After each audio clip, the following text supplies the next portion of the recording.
next up, and the last before our intermission, is Miss Heather Curran, who I will admit into a microphone I have a desperate girl crush on.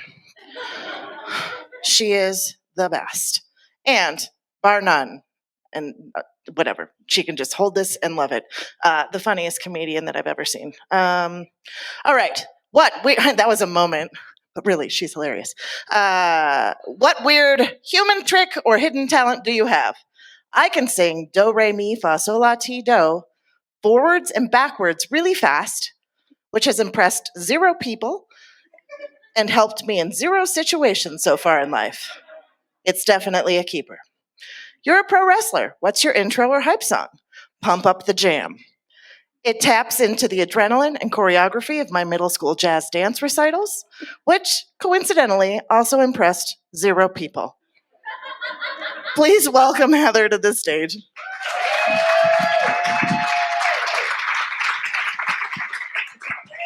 Way to set the bar real high. And I went with hand. Did you? I don't get to hold yours. Oh, sorry. Okay. Bye, guys. All right. Hey, y'all. Tonight I'm going to talk about mindfulness because I have a real pulse on the hot topics that keep an audience on the edge of their seats begging for more. Mindfulness is defined as the training of our mind to focus on the present moment non-judgmentally, with things like curiosity, compassion, amusement, and gratitude, which from this point on will be referred to as CACAG.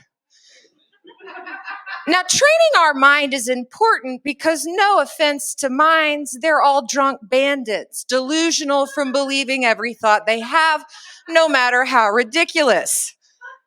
And let's be real, there's going to be judgment, okay?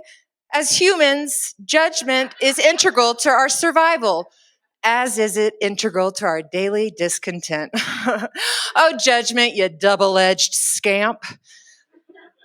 CACAG can help us ease the judgment that we have for ourselves and anything else that might come up, which is important because, plot twist, once you start being mindful, things get more uncomfortable at first. You know, when I started my mindfulness practice, my immediate and ongoing reward is that I realized I'm a programmed robot who basically thinks the same unproductive thoughts and engages in the same unproductive behaviors on a seemingly endless loop day in and day out that are justified through my biased and myopic beliefs that are mostly unconscious and stem from childhood wounds and societal programming. And I thought the problem was that someone cut me off in traffic. Oh, a programmed robot. Thanks, mindfulness. I feel better already. Notice how I mindfully use humor here so as not to be overwhelmed by the monotony and prison of my own limited perception of reality. Whew. But we cannot shift what we can't see. So mindfulness is pretty integral not only to individual transformation, but for any real change in society or in institutions. Now, emotions carry a charge. I know because I feel them all. And when we have an emotional charge, it moves us away from neutrality. Now, we live in a highly charged society that frowns upon neutrality. You better pick a side and pick fast. But neutrality isn't constant. It's a space we can go into to be more open to what we don't yet see or understand and be a little bit less tied to what we're very sure of. Now, I don't want to brag, but I do have a lot of experience with self-righteousness, moral indignation, and instantly dismissing anyone who doesn't agree with me. I know.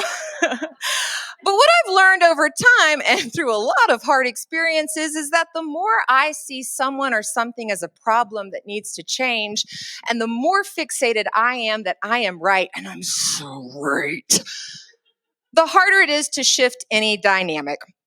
Amusement helps here because when we see the humor in something, it lessens the charge. However, we really are only practiced with like animals and babies when it comes to amusement. We're like, they're cute, they made a mess, I'm a little annoyed, but hey, we didn't expect them to be perfect. What if we cacagged ourselves into thinking that we're just oversized babies and domesticated animals, and when we most assuredly break something or mess something up, cacag is the answer? This happened to me when I offered a free class and no one showed up. I immediately started to judge myself on a healthy diet of toxic shame, embarrassment, and comparison. And then I was like, wait a second, this is funny. I'm alone in a Zoom room. But amusement isn't always available to us. And at that point, it's often helpful to go with self-compassion. And when I can't find compassion for this mug, I think about myself as a little babe or a little kid who's still learning the ropes. No big deal, you know? Mindfulness is simple, but it is certainly not easy. But its practice has the potential to create so much space, choice, and freedom if we're allowed to stick with it, as painful as it may be. Now, when we cacag ourselves, we shift the way we show up for each other. And whether your drunk bandit of a mind wants to admit it or not, when we shift the way that we show up for ourselves, we fundamentally shift the way that we show up for other people and in the world. So go on, cacag yourself. Thanks.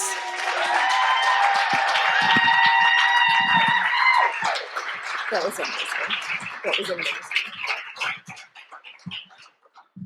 Hug vibes in my mind.